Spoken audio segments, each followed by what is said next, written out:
Your body is an orchestra altogether. And if you have one player in that orchestra that's out, then the whole orchestra kind of sounds crappy. Are you curious about discovering ways of making your life better? Then welcome to my podcast. I'm Bob Nickman, and this is The Exploding Human.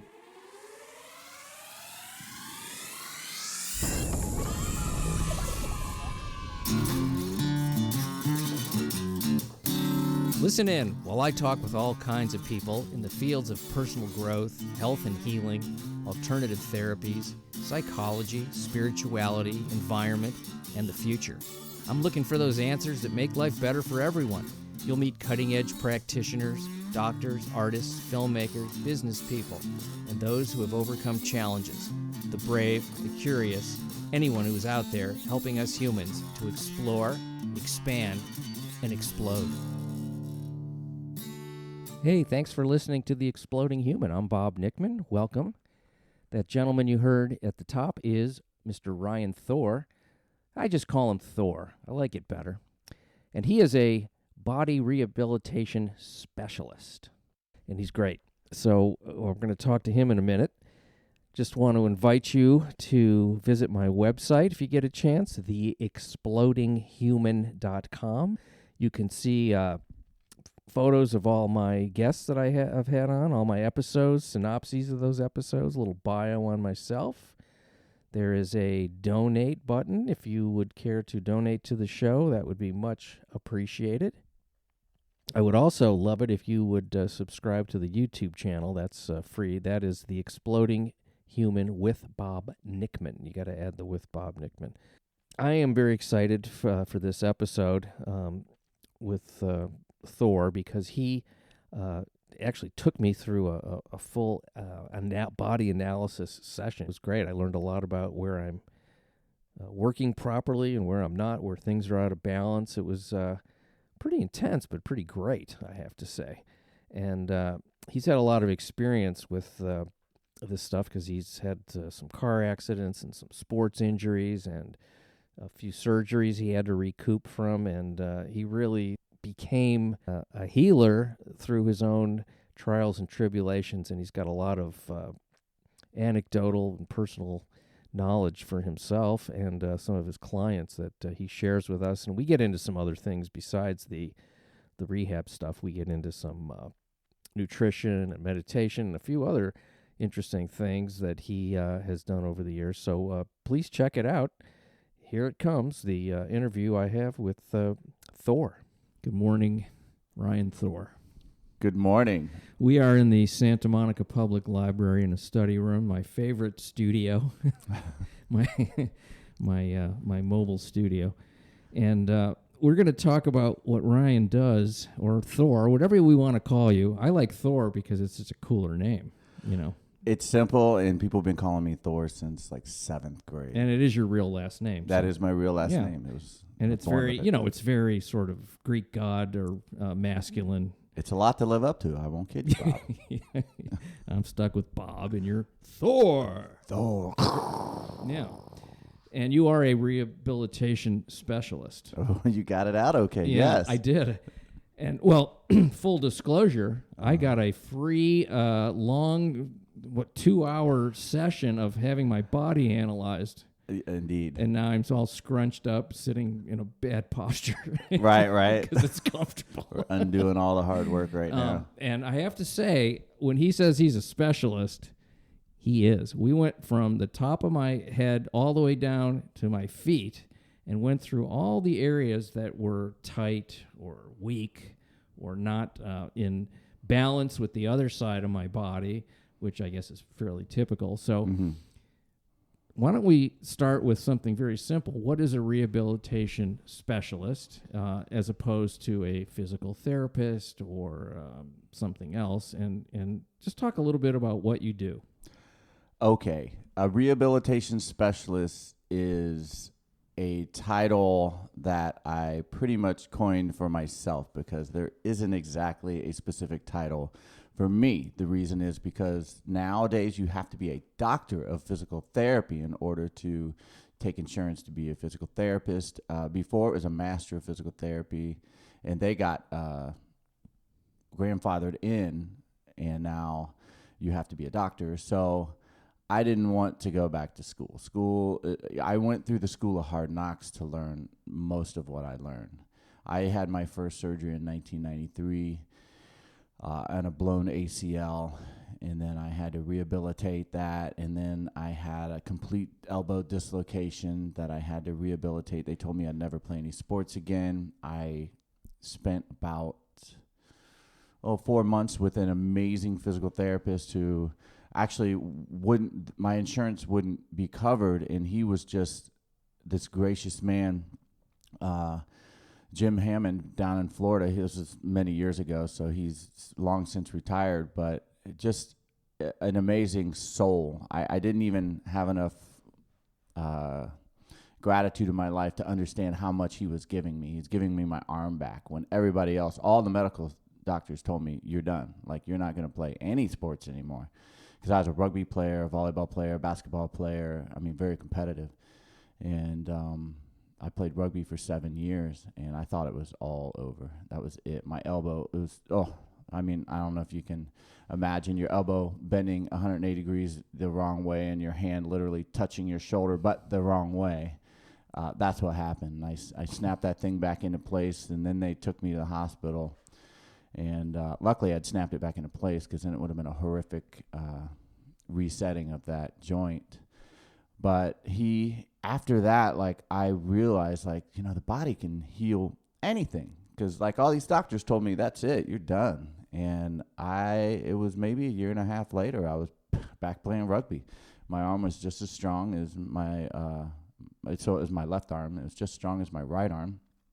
And I was back to my complete training regimen. I didn't skip a beat. It was like it never happened. It's still one of the injuries that bothers me least of all of my injuries, and it was one of the most horrific.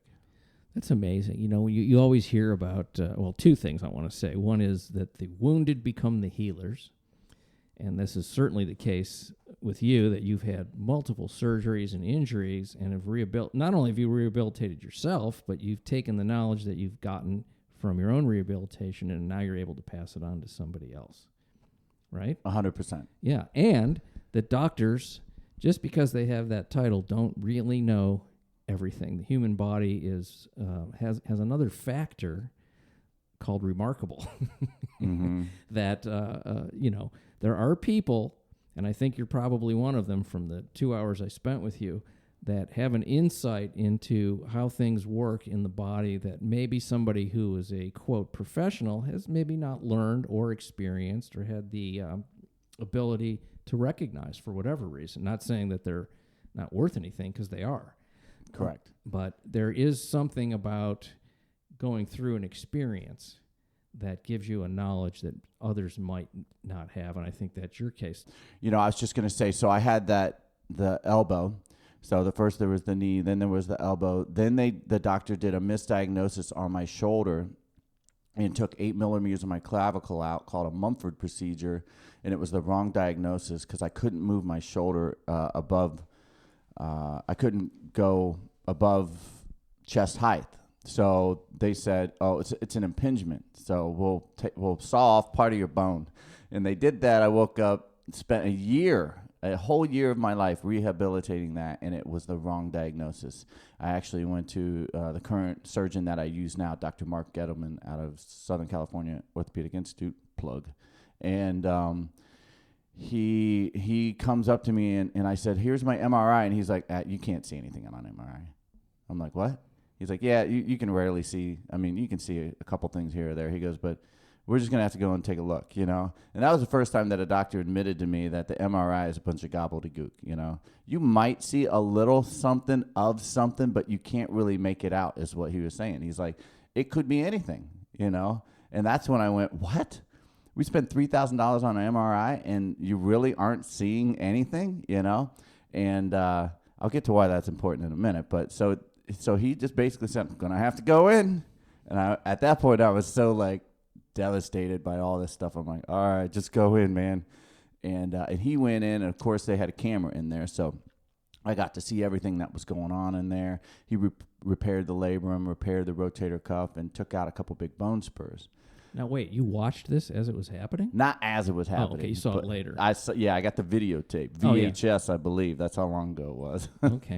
The instant the instant replay. But it wasn't instant. It was a correct. The VHS tape of a shoulder surgery. Of a shoulder surgery. So I got to go in there and see him, and I also saw the one from my knee back in '93. So they had been doing cameras for a while, but so I got to see it. He repaired it. I did another year rehab after that in order to restore my shoulder, and then I'm still playing volleyball. That was like 17 years ago, and I have zero problems with that shoulder because of the rehab I did, and he fixed it. And so that was 2 shoulder surgeries, and then in 2010, I had a head-on car accident. I had a triple fracture in my left knee, a bunch of contusions in my ribs, and then I herniated my neck and my back between my C3, C4, and my L4, L5. And so I had top and bottom herniations. I couldn't walk for like 10 days. And then I got back to, first of all, because of the broken leg, I was out for like a good 4.5 months. But then with the herniated back that kind of really flared up during that time, there was a stretch where I couldn't walk for 10 days. And then I went back to trying to exercise too much, did it again, couldn't walk for another 12 days. And then I did it a third time. And that was kind of my fault because I wasn't really taking good care of myself at the time. I was very dehydrated from just being out in the sun and drinking things that were dehydrating. Mm-hmm. Wink, wink. And my back flared back up. And so after that, I kept thinking, well, gosh, how am I going to get back to health? And, I really had to start working with the chiropractor I was working with and start learning about why this was happening. Instead of cortisone shots, instead of, all the other things we do, anti-inflammatories, and, people will eat anti-inflammatories like M&Ms instead of getting to the problem of why they're having this issue and how come they can't get back to health. So after the head-on car accident, then in 2014, my ACL from 1993 failed. And so they went in to repair that, and it took 2 surgeries to do that because they had to take the old one out, fill in the holes that were drilled at the wrong angle back in 93. It was old technology. They realized that if you drilled a hole at a certain angle, it would pull out. So they had to fill in that hole with a bone cadaver, let it heal and grow into the rest of my tibia and my femur. Pardon me. And then it's like bone spackle. It's exactly right. Yep, they actually gave me a little card I could thank the people I got the bones from. I'm like, oh, okay. And so then 6 months later, after it healed, they went and drilled new holes and put the new ACL in. And in between that, I actually had a bunion. So I really learned about the foot and how incredible the foot is to the entire functioning of your entire body. Because my neck was hurting because of my foot, and I just couldn't piece it all together until I had the foot problem, and I went, oh, man, now I'm having a lot of stress on my neck. So then we got the bunion fixed, and then we did the last knee surgery, and then now that was in 2014, so now here we are 6 years later, and I'm playing volleyball. I'm doing all the things I want to do. I don't have any limitations at all. And I will attest to that. You're athletic and don't seem to be in any kind of pain.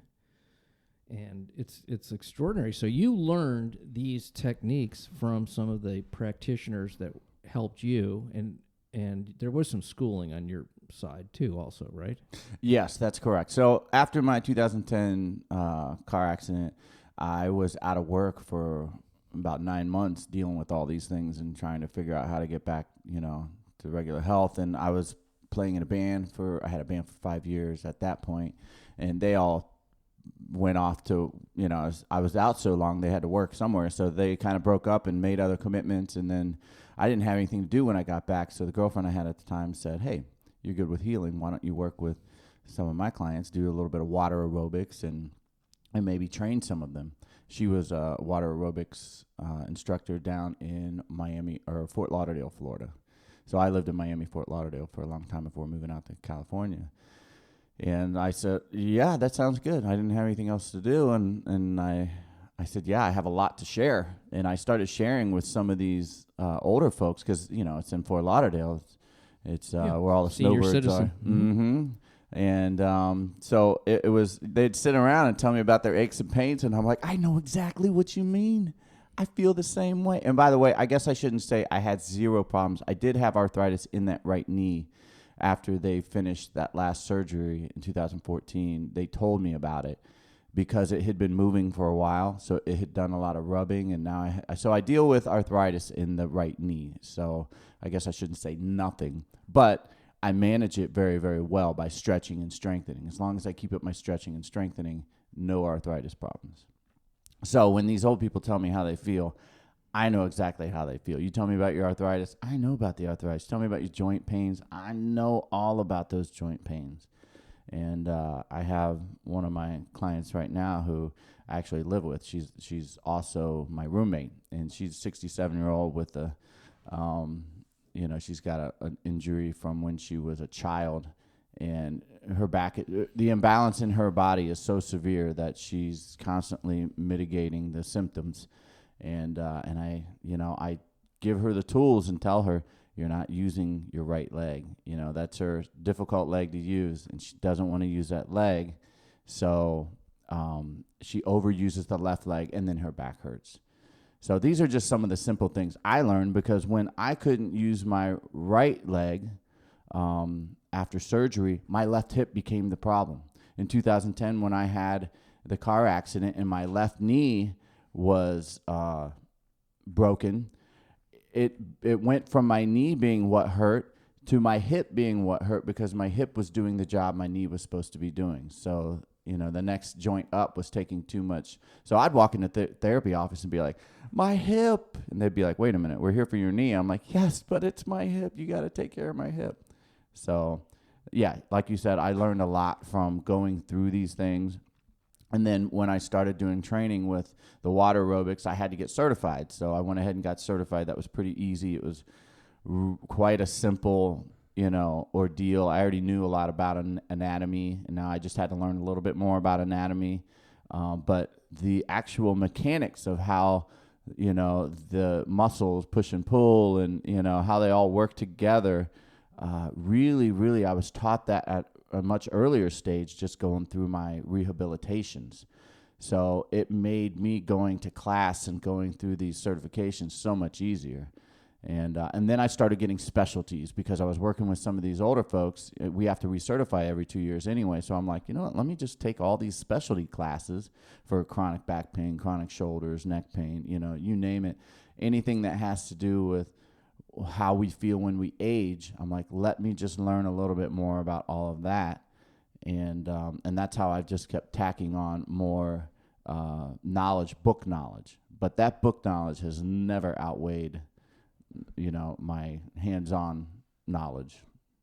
The School of Hard Knocks, having to go through this stuff and rehabilitate this stuff myself has been much more valuable. The book stuff just helps to support it and make me a little more confident when I'm, assessing things, to say, oh, yes, I know that this is this and that is that. However, I always have a PT, a physical therapist that I work with on standby. If I ever see someone that, I need to know something more than what I know, it's above my knowledge, then I send them to the PT. I also have a chiropractor who's a massage therapist, and I'll send them to her for any, nervous system issues. So I'm certainly very sensitive to the patient's need. So you have a team, really, is what you have. It's like, it's Yes. not, yeah. It sounds like your ego's in check. Yes, Yeah. definitely. Let's say, okay, I came to you with let's say my neck hurts. I don't have that particular issue, but let's say I come to you and I say, Thor, my neck is killing me. I can only turn my head so far to the left. I can turn it really well to the right. But it's bothering me. Sometimes it wakes me up at night. It hurts. This is, probably a typical kind of complaint. Where do you start? What kind of questions would you ask? And how would that begin? Because I'm sure there's people listening to this that go, I need some help. I don't know where to go. I'm taking, pain medication and it's not helping. I got a massage. It didn't work. It worked for 10 minutes and then it didn't. Where do you start with somebody? We'll just use that as an example because it seems typical. That is a great example, actually, and that is very, very common. Even people that come in with other issues, I always find that, immediately I go, your head doesn't turn so far this way, it turns farther that way. So where I would start is I usually put them on a table and I start kind of probing their muscles a little bit in their neck, going down to their shoulder. Or I will stand them in front of a mirror and have them look in a mirror and see if one shoulder is slightly raised than the other shoulder. I'm looking for all the tension that's in their neck. Usually it's going to be a muscular issue that's putting strain on their spine itself and in the cervical area and the neck area. And all you need is enough muscles to pull on one side long enough, and it's going to compress that disc. And then the disc is going to get inflamed, and then you're not going to be able to move so well. It doesn't take, once you have your body compromised a little bit, it doesn't take much to really your body to fight back and give you some pain, because that's just a big red flag. Your body's telling you there's something wrong here, and a pill's not going to fix it. A pill might get you through the night if you need to sleep. But we have to get to what is causing the inflammation in that area to begin with, And first thing I tell people is if you're dehydrated, your discs are like hard sponges. They need to be hydrated. Most people are quite a bit dehydrated, like 15% or more, dehydrated by 15%. And that's almost 100% of, the population is dehydrated. I'm probably one of them.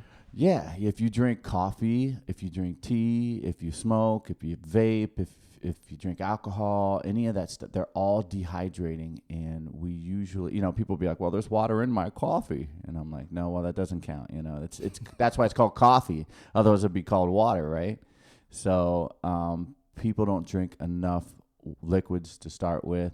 And then it's a lot of flexibility. Like most people don't have at least a 5-day-a-week fitness routine. And when I say fitness routine, everybody goes, well, I'm not trying to get ready for the Olympics. And I'm like, no, 5-day fitness routine for whatever level you're at. When you get people that are at a very, very, very soft, low level, I give them very, very soft, low level exercises just to start moving these joints.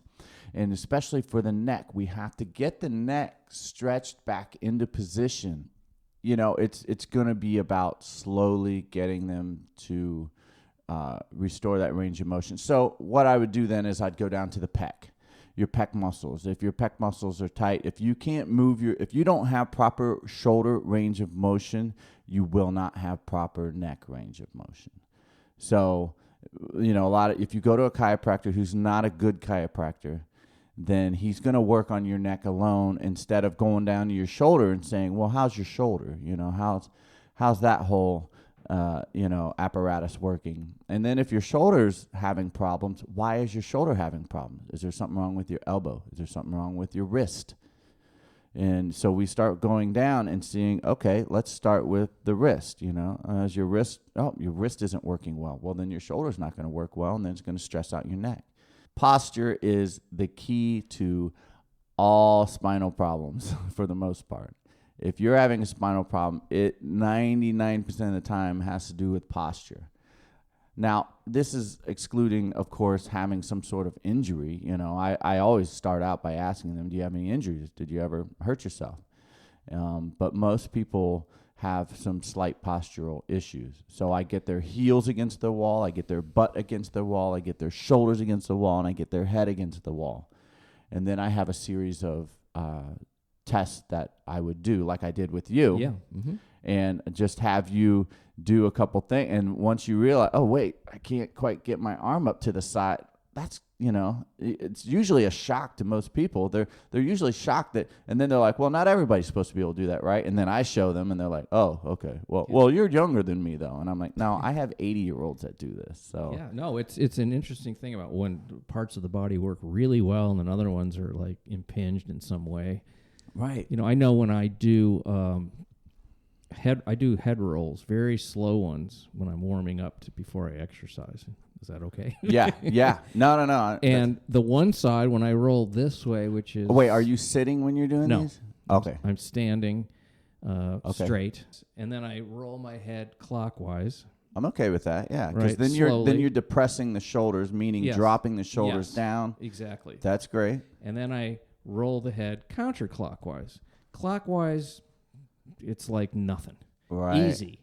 Counterclockwise doesn't hurt, but it's tighter.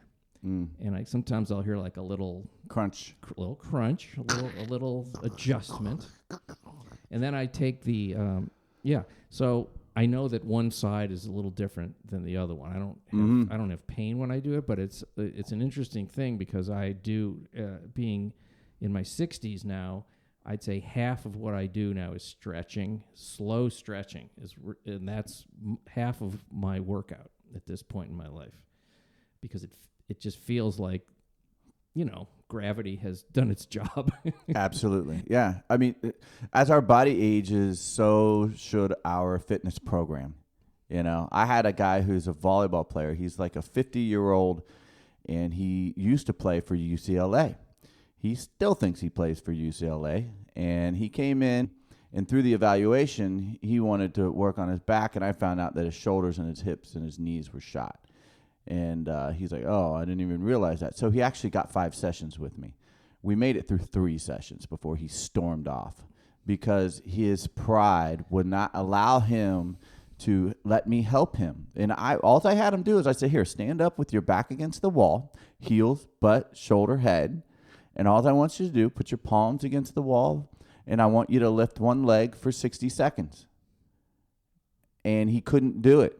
And he got pissed, and he stormed out of there. And then he came up to me later, and he's like, you know what? I'm sorry I behaved that way, but look, I'm just going to do this the way I know how to do it, okay? He's like, that's not my kind of workout in there. So thanks anyway. Best of luck to you. You had me doing some things that I couldn't do that I thought I'd be able to do. My first reaction, I didn't say anything, but my first internal reaction is, this is not possible. This is not who I am. Don't you know who I am?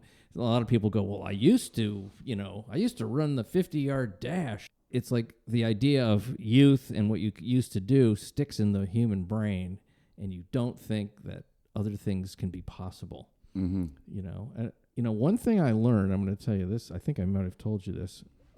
I had a issue with my knee, a meniscus thing, and my knee would hurt and I'd be limping.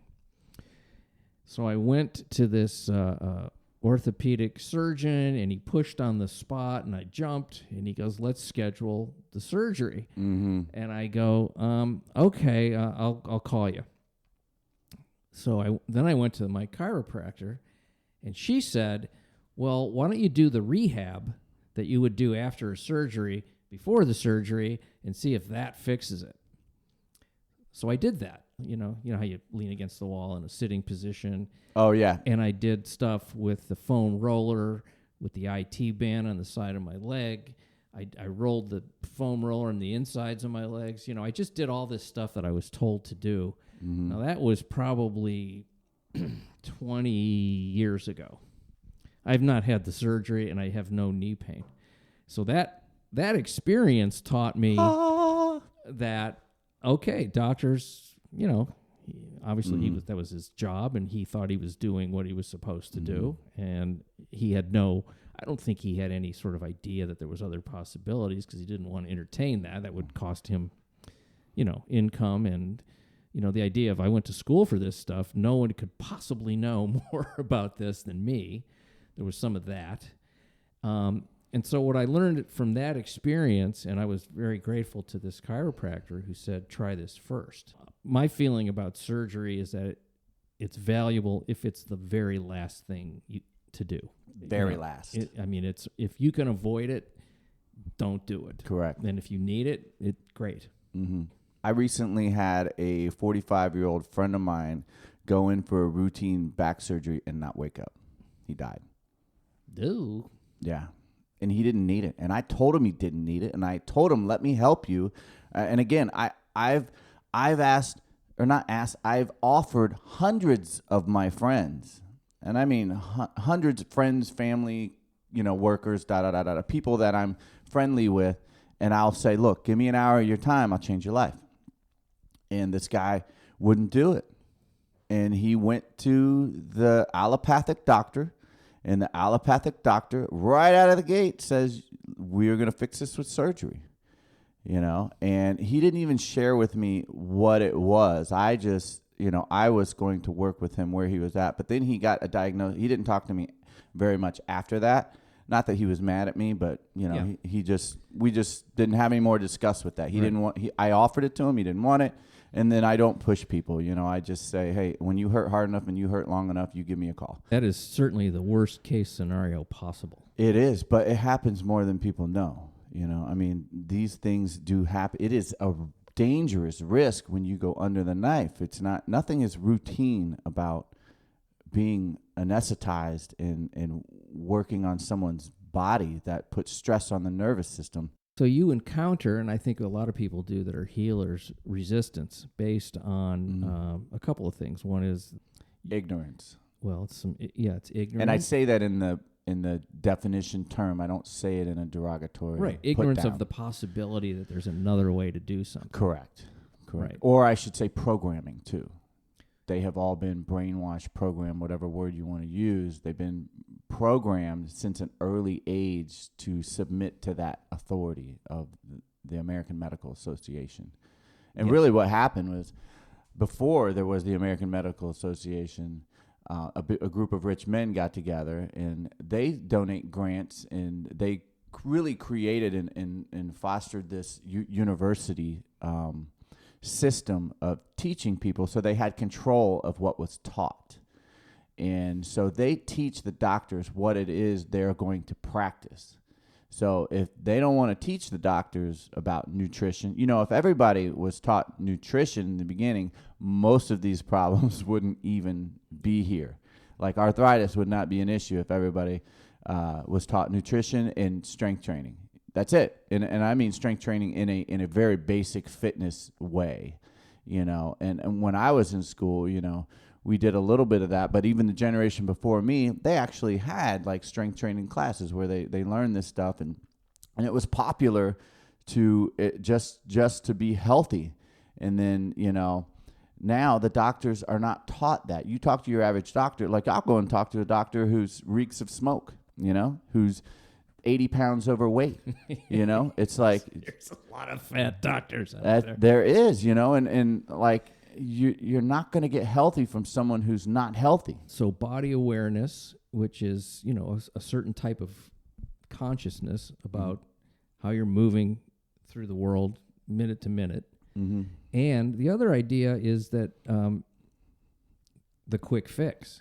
Yeah. We've, as a society, become used to the quick fix. So if a surgery fixes it I go in one day and I come out, even though there's maybe some healing time, it's quick.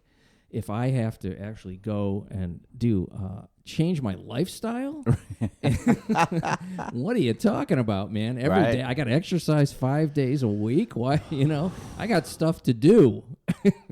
That's like, and is that stuff to do more important than how you feel? Apparently it is in some cases for some people. Again, it's programming, and it's programming on the highest level. It's programming from school.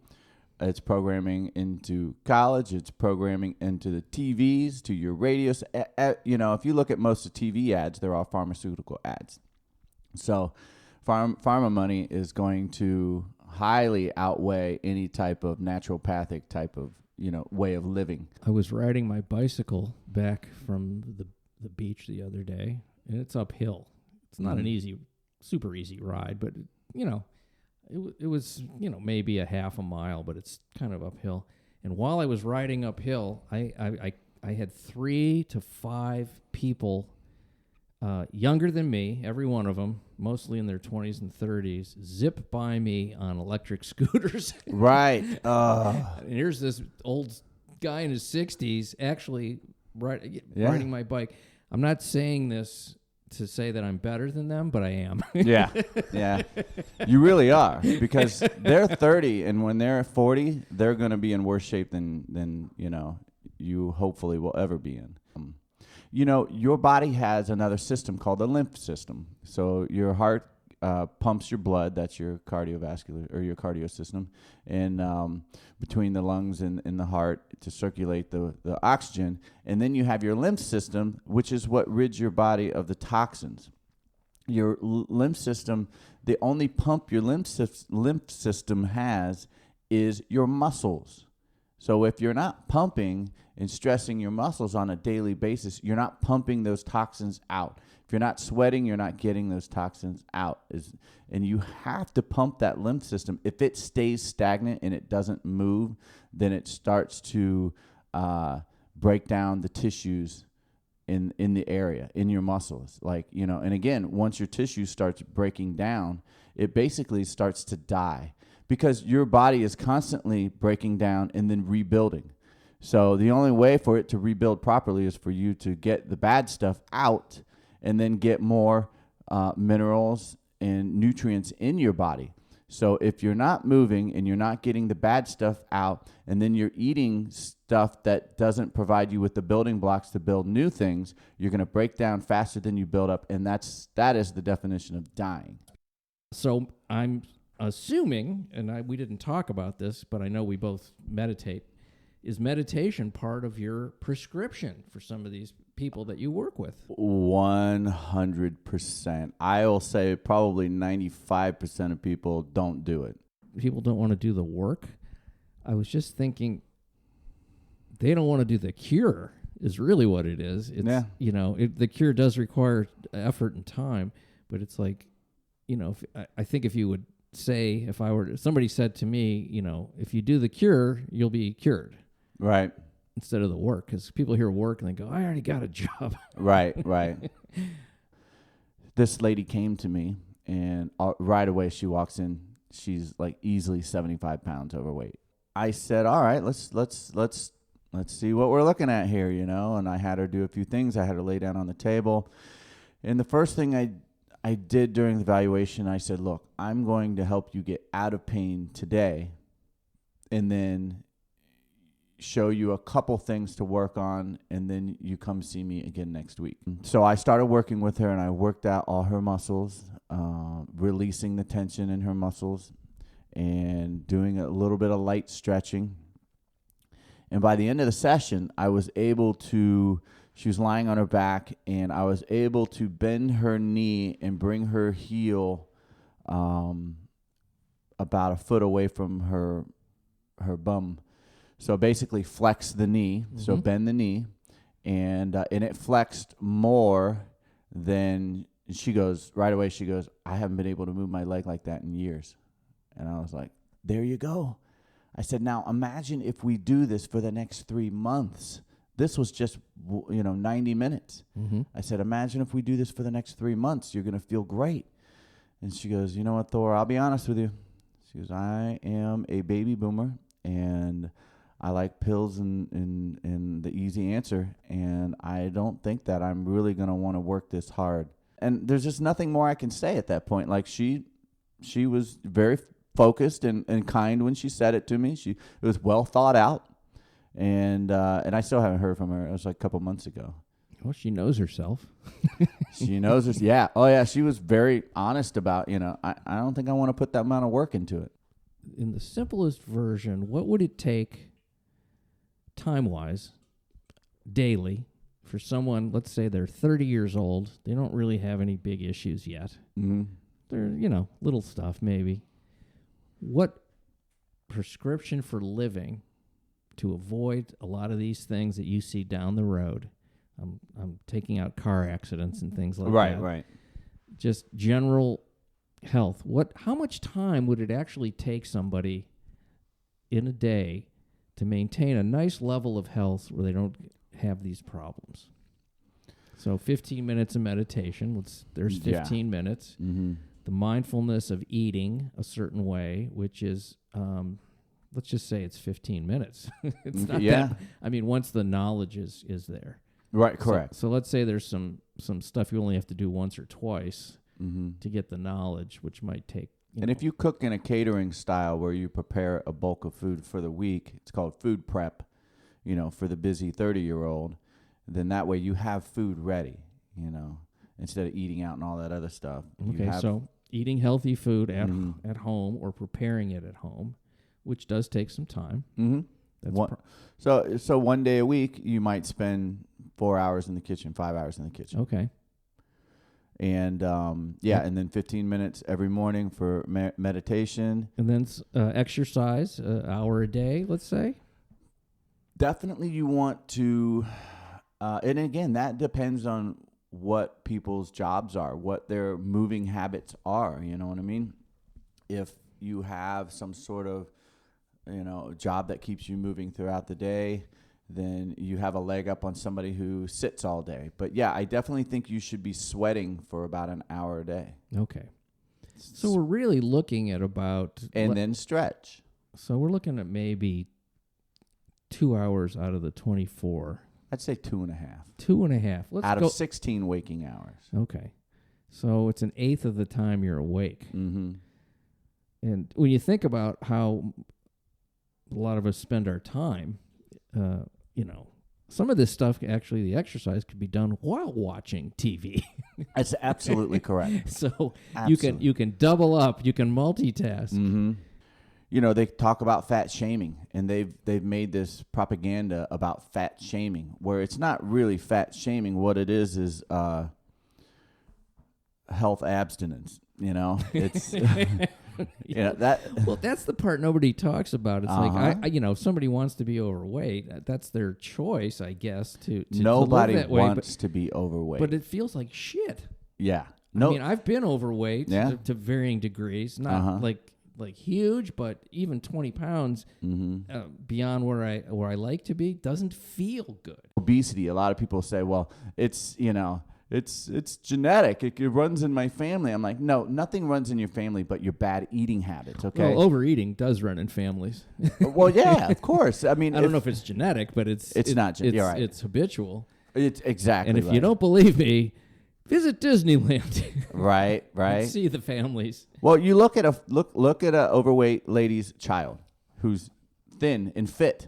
You know what I mean? You're like, wait a minute, that came from you? Like, what? Well, usually they're that way up to a certain age, and then it flips. Of course. It's learned behavior. It's learning to live to eat instead of eat to live. Let's go get a burger, man. Oh, bacon cheeseburger.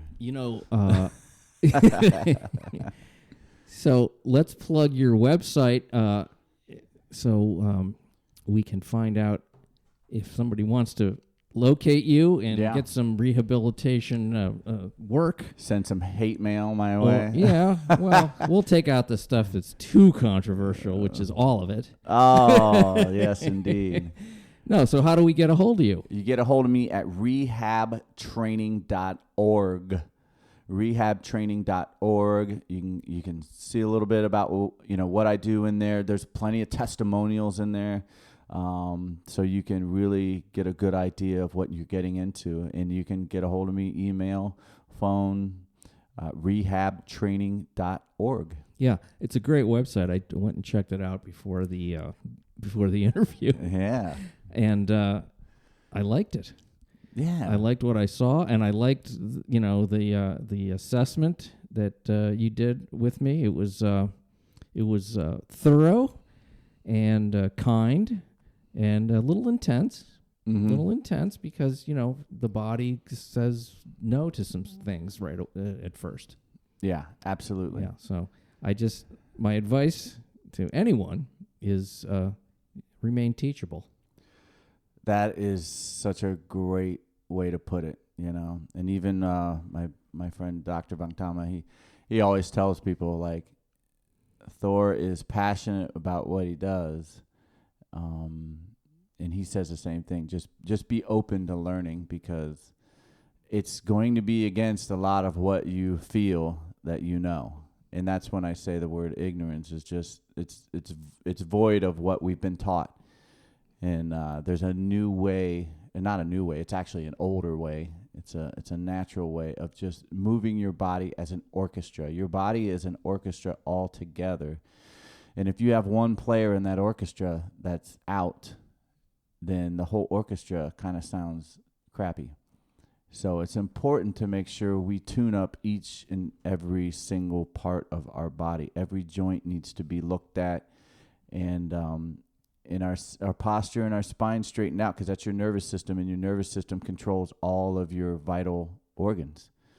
So we take the pressure off that, and your vital organs will function better and start eating better. Well, I love the idea, that analogy of an orchestra or a band. Yeah. All right. Thank you so much, and thank you guys for listening in. Thanks for having me, Bob. Bye. Bye-bye. Much thanks to Thor, and much thanks to you folks for listening to The Exploding Human. Again, visit my website, theexplodinghuman.com, THEXPLODINGHUMAN.com. And donate there if you'd like. There's a little donate button, and much appreciated. And I'd love it if you would subscribe to the YouTube channel. That's The Exploding Human with Bob Nickman. So thank you very much for listening, and come on back. Thanks.